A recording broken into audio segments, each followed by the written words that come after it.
बिस्मिल्लाहिर्रहमानिर्रहीम। अस्सलाम वालेकुम। आज है 27वां रोज़ा और दही भल्ले बनाने के लिए मैं बना रही हूँ यहाँ पे फुल्कियाँ। बेसन में मैंने बस ज़ीरा डाला है, थोड़ा सा मीठा सोडा डाला है और सॉल्ट, बस ये डाल के अच्छी तरह से ना उसको मिक्स कर लिया, यानी अच्छी तरह से फेंट लिया हाथों से ना। फिर थोड़ा सा 30 मिनट्स का रेस्ट दे के बस उसको मैंने हाथों से ही ये देखें ऑयल में डाल दिया और मीडियम फ्लेम पे ना, हाई नहीं है। तो बस अभी मैं ये बना रही थी। बच्चों ने आज सबने ही रोज़ा रखा हुआ है, तो फिर फरमाइशें भी बहुत की हुई हैं बच्चों ने। सब ने अपनी अपनी मर्ज़ी की आज ये बनाना है। तो मैं बस सुबह से ही लग गई, सहरी के बाद सोती नहीं हूँ मैं, तो इसलिए मैंने सोचा चलें सुबह से काम ही स्टार्ट कर देती हूँ।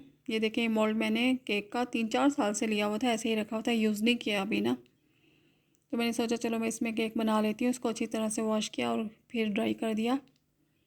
और आलमंड्स को मैंने 2 पीसीस में काट लिया अभी, और कुछ को मैंने छोटा छोटा बारीक काट लिया है आलमंड केक बनाने के लिए। और मैंने बटर पेपर फिर ना इसी साइज़ का काट कर उसको बिछा के मोल्ड में और साइड्स पे सब जगह पे ना बटर लगा दिया है। और फिर मैंने यहाँ पे ना बादाम लगाने शुरू कर दिए हैं।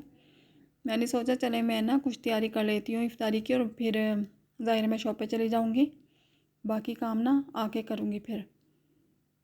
ये देखिए बादाम लगा के ना बस इसको रेडी करके मैंने ऐसे ही ना साइड्स पे छोटे छोटे पीसीज में जो काटे थे वो भी डाल दूँगी। तो इसे मैं बस रेडी करके रख दूँगी और बाकी बेकिंग का काम शाम को आके करूँगी, क्योंकि आज है संडे और फिर संडे को ना जल्दी से शॉप क्लोज़ कर लेते हैं, तो इतना टाइम है मेरे होगा शाम को मेरे पास कि मैं बाकी काम आकर कर लूँ। अच्छा, अब तो केक बना बना कर मैं इतनी आदी हो गई हूँ ना, ऐसे लगता है अब तो जैसे बाएं हाथ का खेल है केक बनाना ना। तो मुझे खैर शुरू से ही बेकिंग का बहुत शौक़ था जब मैं पाकिस्तान में थी। तो अभी ये जो मैंने फुल्कियाँ बनाई हैं इन्हें मैंने सोचा सारी तो यूज़ नहीं होगी ज़ाहिर है एक दिन में, कुछ को मैंने बस ये पैकेट में डाल के ना फ्रिज में रख दूँगी। रमज़ान तो ख़त्म होने वाला है मगर फिर भी ज़ाहिर है बाद में भी यूज़ हो जाती हैं, और बच्चे भी शौक़ से खा लेते हैं। मैं तो बहुत ही शौक़ से खाती हूँ दही भल्ले, तो मुझे तो हर टाइम ही मिलने चाहिए। और रमज़ान में तो एक दिन भी नागा नहीं हुआ। और आजकल तो हर जगह पे ईद की रौनकें ही नज़र आ रही हैं। तो ऐसा महीना होता है रमज़ान का, बस दिल करता है ख़त्म ही ना हो, और सुकून बहुत ही सुकून मिलता है। ऐसे लगता है जैसे परेशानियाँ ही ख़त्म हो गई हैं या टेंशन ही। तो खैर अल्लाह ताला हम सब की परेशानियाँ दूर फरमाए, आमीन। तो यहाँ पे अभी मैं मिनी पिज़्ज़ास बना रही थी। उसके लिए मैंने क्या किया है, मेयोनीज़ ना मेरे पास उसकी बोतल खाली हो रही थी, उसमें थोड़ी सी थी। मैंने सोचा चलो ज़्यादा बर्तन नहीं होंगे और वाश भी नहीं करने पड़ेंगे, तो मैंने उसी में ना चिली सॉस और हॉट सॉस को मिक्स कर लिया। मिक्स करके वो बहुत अच्छा सा सॉस बन गया। तो फिर मैंने सोचा चले पिज़्ज़ा सॉस नहीं, आज मैं ये लगा कर देखती हूँ। बच्चों के लिए ही बना रही थी, तो उसे मैंने अच्छी तरह से मिक्स करके ये देखें, फिर मैंने सोचा चले मैं इस बोतल में ही ये यूज़ करके ना बोतल को फेंक दूँगी, ताकि फिर मुझे एक्स्ट्रा बर्तन नहीं वॉश करने पड़ेंगे। तो ये मिनी पिज़्ज़ा इस पर बस मैंने ये सॉस अभी लगा देना है। थोड़ा सा चिकन बनाया हुआ था तो ऊपर से वो लगा दूँगी, और शिमला मिर्च ग्रीन और रेड और अनियंस ये मैंने पहले से काट लिए थे, इन्हें लगा के ऊपर से बस मोज़रेला चीज़ और ऑरिगेनो ये मैंने बस लगा देना है। और इन्हें भी ना मैं बस फ्रिज में रख दूँगी, शाम को आके सिर्फ बेक ही करना पड़ेगा इसको भी। एयर फ्रायर में तो ज़ाहिर है ट्रे जाएगी नहीं, वरना एयर फ्रायर की वजह से तो ज़िंदगी बहुत ही आसान हो गई है। तो ये काम भी बस फिनिश हो जाएगा। ये अनाया की पसंद थी, तो उसे तो खैर ऐसी चीज़ें बहुत पसंद है। सभी हर बच्चे शौक़ से खा लेते हैं, मगर ये कहा उसने था मिनी पिज़्ज़ास बनाने के लिए। अच्छा, इस सॉस की वजह से भी अच्छा टेस्ट आया था। हर दफ़ा तो ज़ाहिर है पिज़्ज़ा सॉस ही बनाती लगाती थी मैं, तो इस दफ़ा मैंने सोचा थोड़ा सा चेंज करती हूँ। तो खैर ये रेडी हो गई, तो मैंने फ्रिज में रख दिया। अभी मैंने सोचा दही भल्ले भी बना के बस फ्रिज में ही रख देती हूँ, क्योंकि उसे भी ज़ाहिर है होता तो कुछ नहीं, और वो भी अच्छा थोड़ी देर पहले से ज़रा ज़्यादा सॉफ्ट बन जाएंगे, पहले से बना कर रखे होंगे तो। ग्रीन चटनी मैंने ऊपर से डाल दी, और चाट मसाला, और ये मीठी चटनी। लेटस मैंने ना पहले से ही काट लिया था, तो वो बस साइड्स पे डाल दूँगी। अच्छा, लेटस की वजह से भी ना बहुत मज़े के लगते हैं दही भले। प्याज हो और बारीक बारीक हरी मिर्चें कटी हुई हो तो बड़ा मज़ा आता है। और साथ ही मैंने फ्रूट सैलड बनाना शुरू कर दी थी। फ्रूट सैलड में ना वो फ्रूट डाल रही हूँ जो जिनका कलर नहीं चेंज होगा, तो वो भी बस मैं बना के फ्रिज में ही रख दूँगी। तो फिर बस अब अभी हम मॉल चले गए थे शाम को। बस देखें, वापस आते ही मैंने सबसे पहले बेकिंग का काम शुरू कर दिया कि केक मैं अवन में रख के ना बाकी काम कर लेती हूँ। इतनी देर में केक रेडी हो जाएगा, क्योंकि ज़ाहिर है उसमें तो थोड़ा सा ही टाइम लगता ही है उसको। तो बेकिंग पाउडर ही देखें फिनिश हुआ हुआ था, इसको मैंने सोचा जल्दी से ना बोतल में निकाल लेती हूँ।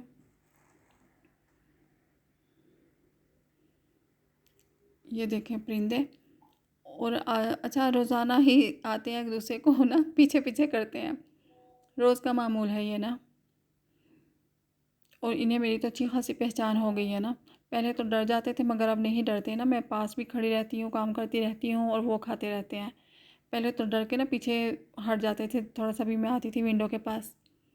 खैर यहाँ पे मैंने ये सारा केक का बैटर इसमें डाल दिया है, और इसको ना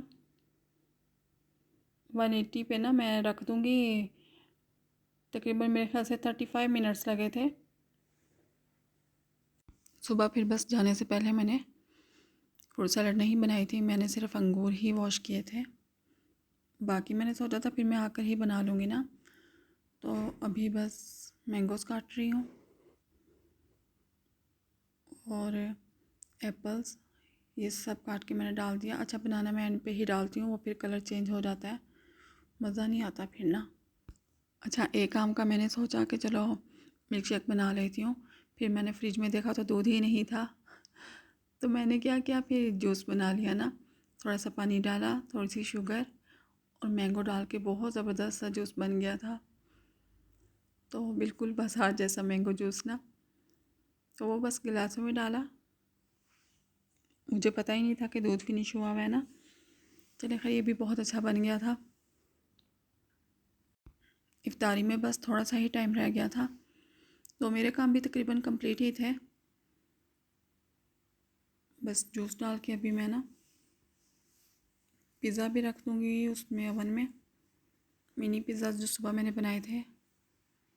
और यहाँ पे मैंने फ्राइंग का काम भी शुरू कर दिया था। थोड़ा ही फ्राई करूँगी आज, क्योंकि फिर चीज़ें बच जाती हैं, और मैं सोचती हूँ कि रिज़्क़ को थोड़ा सा भी ज़ाया नहीं होना चाहिए। खैर हाजिरा को दे देती हूँ मैं, ज़ाया तो नहीं, अल्हम्दुलिल्लाह कभी नहीं होने दिया रिज़्क़ को। अच्छा, ईद पे अपने मुल्क में कितना मज़ा आता है ना। मैं तो यही सोचती रहती हूँ, अब पाकिस्तान में ऐसे रश हो रहा होगा बाज़ारों में अब ऐसे हो रहा होगा, तो यहाँ पे तो इतना पता ही नहीं चलता। तो शुक्र है अल्लाह का, खैर वक्त अच्छा गुज़रा अल्हम्दुलिल्लाह। यहाँ पे फिर बस मैंने फ्रूट सैलड कंप्लीट हो गई थी, तो दही भल्ले भी बन गए थे, और जामी शीर वाले मैंने दूध भी बना लिया था। और बस इफ्तारी में रह गया है थोड़ा सा टाइम। मेरी भी तकरीबन सब चीज़ें हो गई थी रेडी। तो अच्छा, जब मैं पाकिस्तान में थी ना, मुझे बड़ा शौक़ था बाज़ारों में घूमने फिरने का, और अपने मुल्क में तो रौनक ही और होती है ना। तो वहाँ पे तो देखने वाले दिन और रातें होती हैं ईद पे ना, बाज़ारों में ही घूमते रहना। तो अब तो, और उस टाइम तो इतना रश होता था। अब तो खैर कहते हैं महंगाई बहुत हो गई है, इतना रश नहीं है बाज़ारों में आजकल। तो अल्लाह ही हमारे मुल्क पे रहम करे अपना। ये देखिए बनाना मैंने अभी बस बिल्कुल इफ्तारी के टाइम पे ही काट लिया। तो बच्चियाँ भी बहुत शौक़ होता है अच्छा बच्चियों को ना टेबल सेट करने का और सारा कुछ ना। तो मुझे यानी अभी मेरी चीज़ें भी रेडी हुई थी, हम बाहर रख कर आते हैं, हम टेबल पर रख कर आते हैं ना, इतनी एक्साइटेड हो रही थी। तो खैर अच्छा जूस ज़रूर ट्राई करें आप भी, बहुत ज़बरदस्त बना है। थोड़ा यानी थोड़ा सा पानी डाला, थोड़ी सी शुगर और मैंगो बस। और यहाँ पे ऐसा कोई चक्कर है ही नहीं ना पाकिस्तान जैसा। मॉल हमारा रमज़ान में हो जाता है 5 बजे बंद और सब शॉप्स तकरीबन क्लोज़ हो जाती हैं, और आम दिनों में 6 बजे होता है। तो बस ईद पे थोड़ा सा ही अब कुछ यानी गहमा गहमी होती है, पहले तो ये भी नहीं होती थी, पता ही नहीं चलता था यहाँ पे ईद है। ये देखिए टेबल ये हमारा सेट हो गया था और बस अब ये इफ्तारी कर रहे हैं। तो केक अभी मेरे ख्याल से ओवन में ही है, अभी इफ्तारी करके बस मैं केक निकालती हूँ ओवन से। और मेरे ख्याल से जो सबसे अच्छी ईदें गुज़रती हैं ना, वो जब बचपन की ईदें होती हैं ना, वो होती हैं, क्योंकि अम्मी होती हैं, घर वाले सब इकट्ठे। तो अब ज़ाहिर है सब अलग अलग अपने अपने घरों में। तो खैर ये केक मेरा रेडी हो गया था, बिल्कुल सही। तो फिर और मैंने एक साइड पे ना चाय रख दी थी, ताकि जल्दी से गर्म गर्म केक हो और चाय भी गर्म हो तो मज़ा ही आ जाता है। चाय तो मेरे से वैसे भी खाली नहीं पी जाती। ये देखिए ये है केक की फ़ाइनल लुक। तो इसलिए जल्दी से फिर चाय भी, और गैस पे तो बहुत जल्दी चाय बच जाती है, जो यहाँ के स्टोव हैं उस पर तो वैसे ही टाइम लग जाता है। और अभी मुझे दिया है आपी ने नया स्टोव, तो वो गैस का, उस पर तो फुल स्पीड करती हूँ मैं, तो बहुत जल्दी से चाय बन जाती है। सहरी में भी और भी ज़्यादा आसानी हो गई है, पहले जो था मेरा उससे तो वैसे ही बर्तन काले हो जाते थे। तो खैर यहीं पे मैं अपने व्लॉग का एंड करती हूँ, आपसे मिलूँगी इंशाल्लाह नेक्स्ट व्लॉग में। ये देखें हैप्पी डेज़ वाला चाय का कप और केक का एक पीस। अल्लाह ताला आप सबको अपने हिफ्ज़ अमान में रखे और सेहत तंदुरुस्त रखे, आमीन। अब मिलेंगे इंशाल्लाह नेक्स्ट वीडियो में। अल्लाह हाफिज़।